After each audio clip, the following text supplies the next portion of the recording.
اقبال وہ واحد رہنما تھے جنہوں نے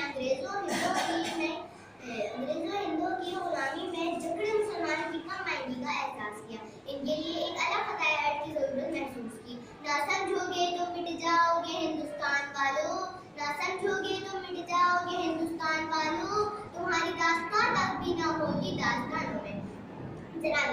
علامہ اقبال شاعر مشرق تھے.